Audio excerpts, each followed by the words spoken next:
할렐루야. 12월의 첫날 첫 시간 가장 먼저 하나님 앞에 나온 저와 여러분들에게 한 달도 하나님께서 크신 은혜와 복으로 함께 하실 줄로 믿습니다.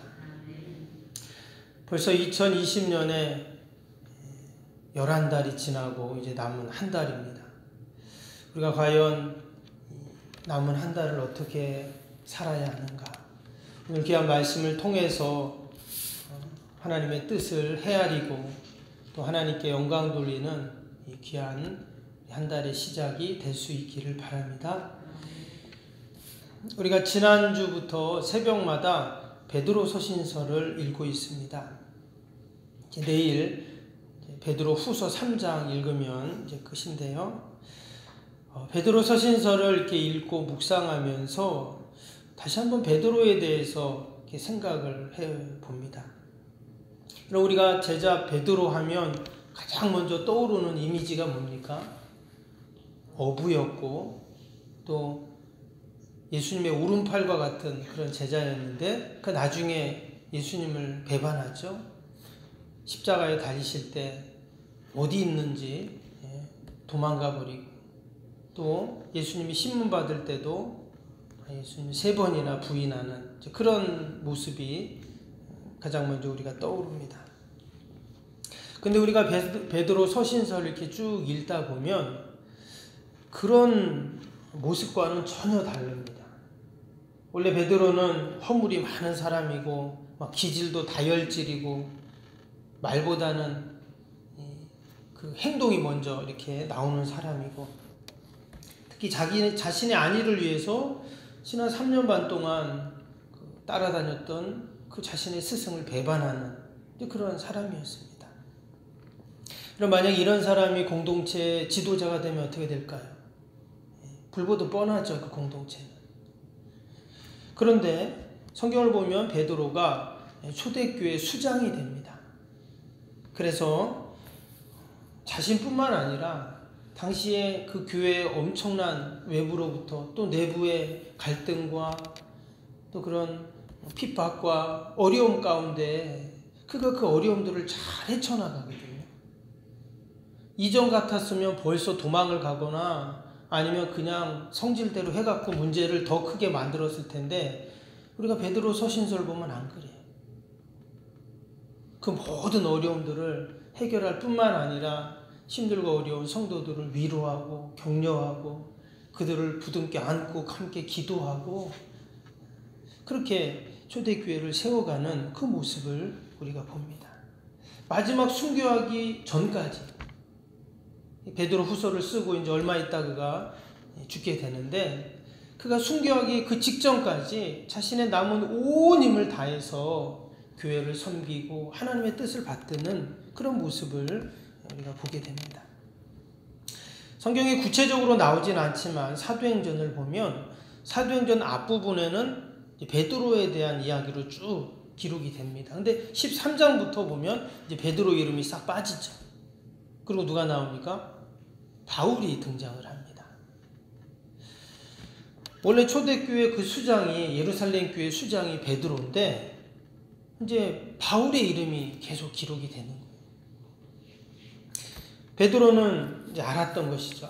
이제 하나님께서 나를 통해서가 아니라 바울을 통해서 일하시는구나 하는 것을 알고 그는 자신을 뒤로 나와서 바울 뒤로 나와서 묵묵히 이제 보조해주는 그런 역할을 하게 됩니다. 한마디로 성숙했다는 거거든요.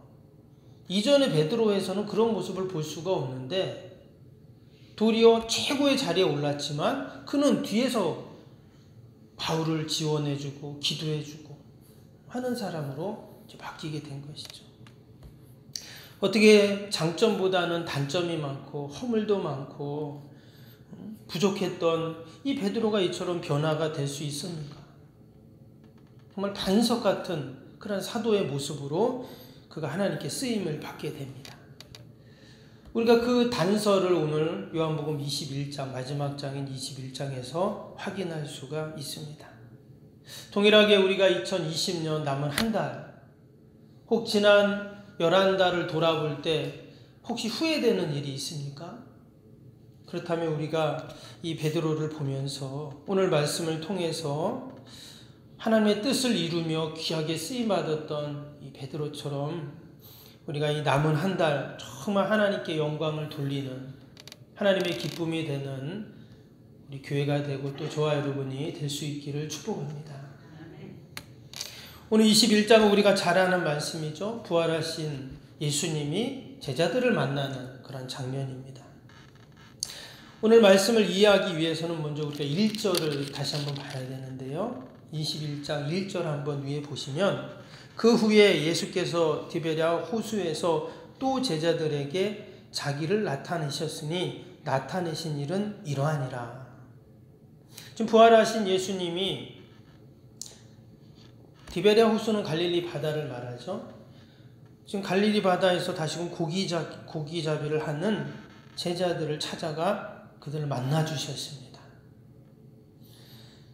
지금 베드로가 어떻게 이렇게 변화될 수 있었는가? 그 시작은 주님을 다시 만난 것입니다.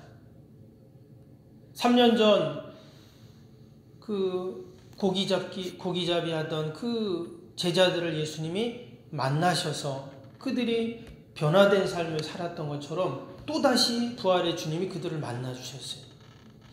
그래서 변화의 삶은 늘 주님과의 만남으로부터 시작됩니다.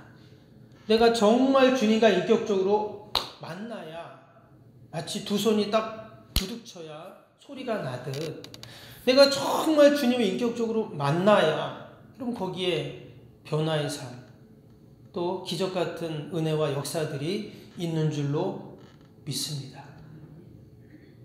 주님과 만나야 돼요. 나는 수도 없이 주님을 만난 것 같은데 아닙니다. 여러분 만남도 그냥 스치는 만남이 있어요. 잠시 만나는 만남이 있습니다.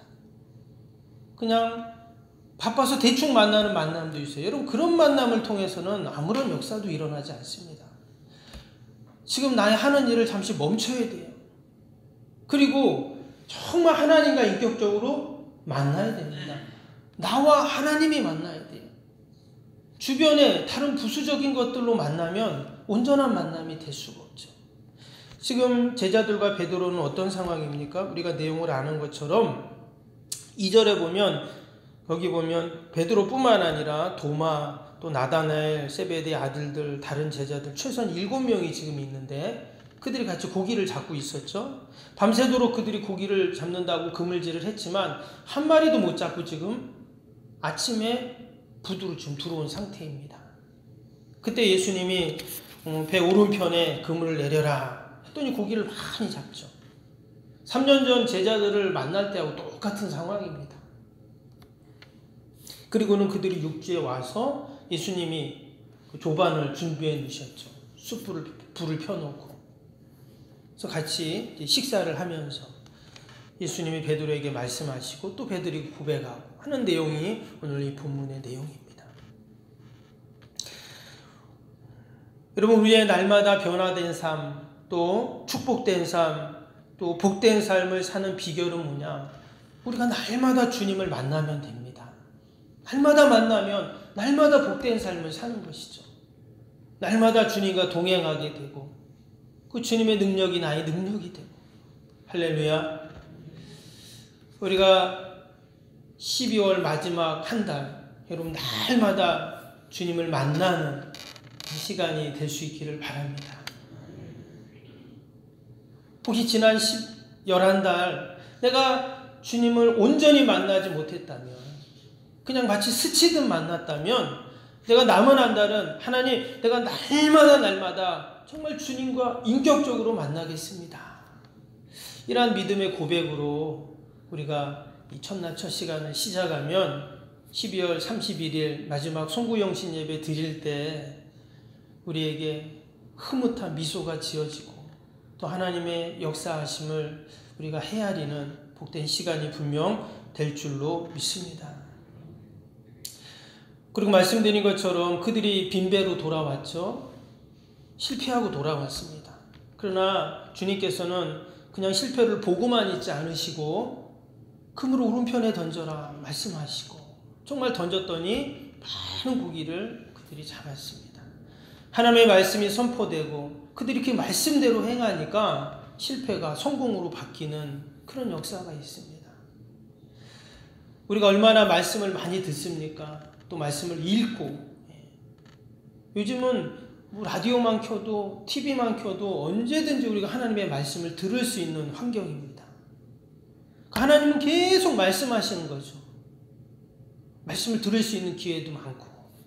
그러나 내가 그 말씀을 하나님의 말씀으로 받아서 우리 교회 폐허처럼 그 데살로니가 교회 성도들이 그 하나님의 말씀을 사람의 말이 아닌 하나님의 말씀으로 받았을 때 기적이 일어났던 것처럼 우리가 늘 하나님의 말씀을 생명의 말씀으로 나에게 주시는 말씀으로 우리가 붙잡을 때 그런 동일한 역사가 우리의 삶 가운데 분명히 일어날 줄로 믿습니다.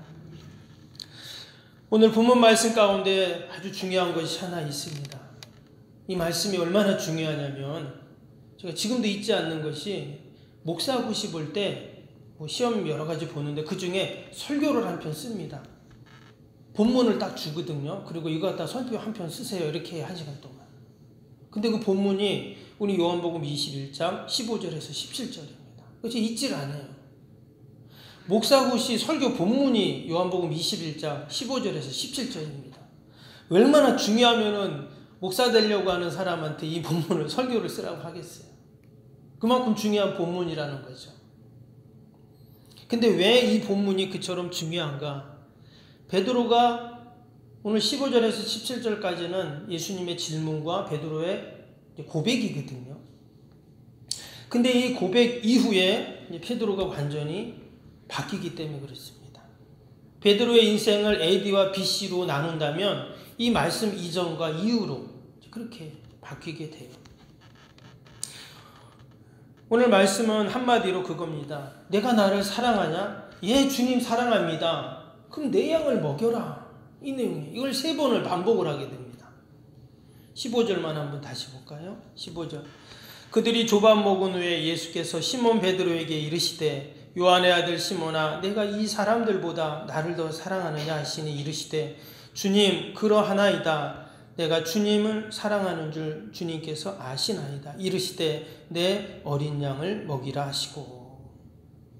동일한 말씀이 16절 17절 계속 그렇게 물으시고 또 그렇게 대답하고 이렇게 반복이 되고 있습니다. 간단한 말 같지만 이 고백 이후에 베드로는 실패자에서 사명자로 바뀌게 되고 비겁한 자에서 용기 있는 자로 바뀌게 되고 불신의 사람에서 믿음의 사람으로 바뀌게 되고 또한 허물 많은 어부에서 위대한 사도로 그렇게 이제 바뀌게 됩니다. 여러분 우리의 믿음의 고백이 참 중요하죠. 어떤 고백을 하냐에 따라서 어떤 믿음의 결단을 하냐에 따라서 우리의 삶이 달라집니다. 서두에도 말씀드린 것처럼 베드로는 장점보다는 단점이 많았던 사람입니다. 때로는 무모하기도 하고 너무나 단순하게 맹목적으로 행동하는 때도 많았습니다. 예수님이 바다 위에 딱 계시니까 베드로가 예수님 저도 좀 걷게 해주세요. 예수님이 하나님의 아들이니까 바다를 걷지 자기가 어떻게 걷는다고. 근데도 예수님은 그래 와라. 그러니까 또 걷기도 하잖아요. 예수님을 잡으러 왔던 그 군병들 옆에 있던 제사장의 종의 귀를 칼로 그냥 내리치는 그런 일도 있었습니다. 그렇게 또 맹세해 놓고도 계집종 앞에서 나는 모른다고 그렇게 예수님을 부인했던 그런 모습도 우리가 봅니다. 부활하신 이후에 예수님을 베드로는 만났습니다. 그렇죠? 안식 후 첫날 베드로가 그 예수님을 만나놓고 어떻게 합니까? 고향으로 고기 잡으러 갔습니다. 그런 사람이 베드로예요. 그런데도 오늘 말씀 이 본문의 믿음의 고백 이후에는 그의 삶이 달라졌다라는 것입니다. 그래서 우리의 믿음의 고백이 얼마나 중요한지. 사실 베드로가 그런 믿음이 있어서 그런 믿음의 고백을 했냐?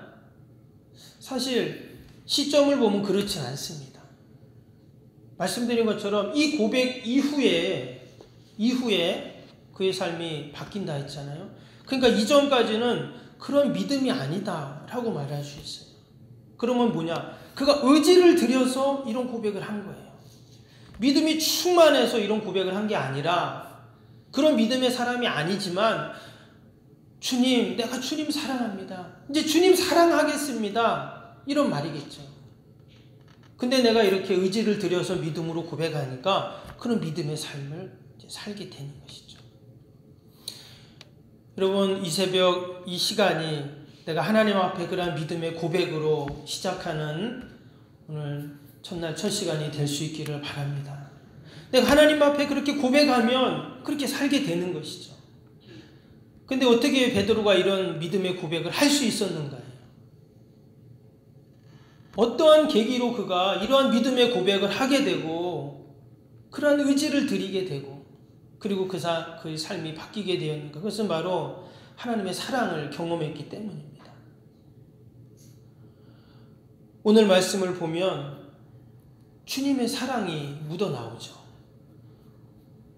원래 지금 이 본문의 장면은 원래는 다툼과 갈등과 원망과 싸움이 일어날 그러한 장소입니다.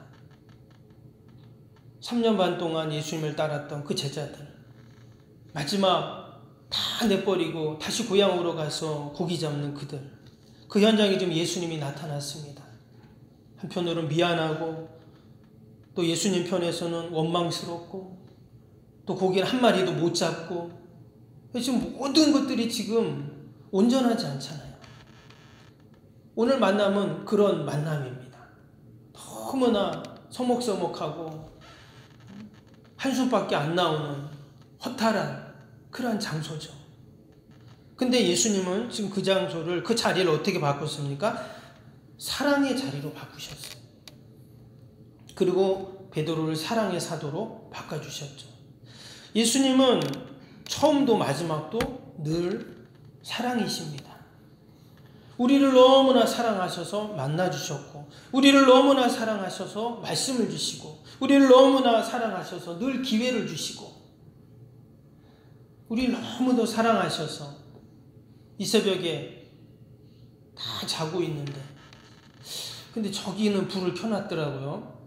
과메기 껍질 벗기는데 과메기 말리는 독자고 불을 환하게 켜놨어요. 아마 밤새도록 일을 하신 것 같아요. 근데 우리는 너무나 사랑하셔서 주님 임재하시는 이 성전으로 이 새벽에 나를 인도하시고 주님 품에 안기게 하시고 또 12월을 이렇게 예배로 기도로 말씀으로 시작하게 하신 것이 여러분 나를 너무나 사랑하시는 하나님의 증거인 줄로 믿습니다. 우리가 날마다 지난주부터 새벽마다 이 베드로 서신서를 읽으면서 우리가 그것을 확인을 하고 있습니다. 2020년 남은 한 달 여러분 모든 것을 사랑으로 마무리하실 수 있기를 바랍니다. 사랑은 하나님이 가장 기뻐하시는 방법이고 또 하나님이 역사하시는 방법입니다. 저와 여러분이 2020년을 아름다운 사랑의 열매로 마치는 귀한 한 달이 되기를 주님의 이름으로 축복합니다. 기도하겠습니다. 사랑과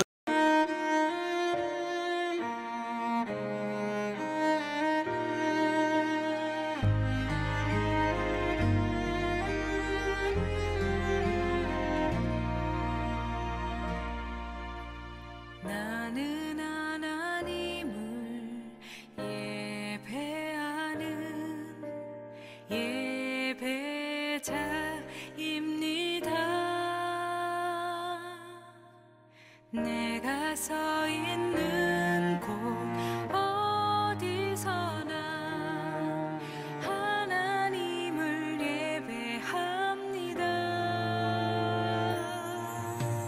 나는 하나님을 예배하는 예배자입니다.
계시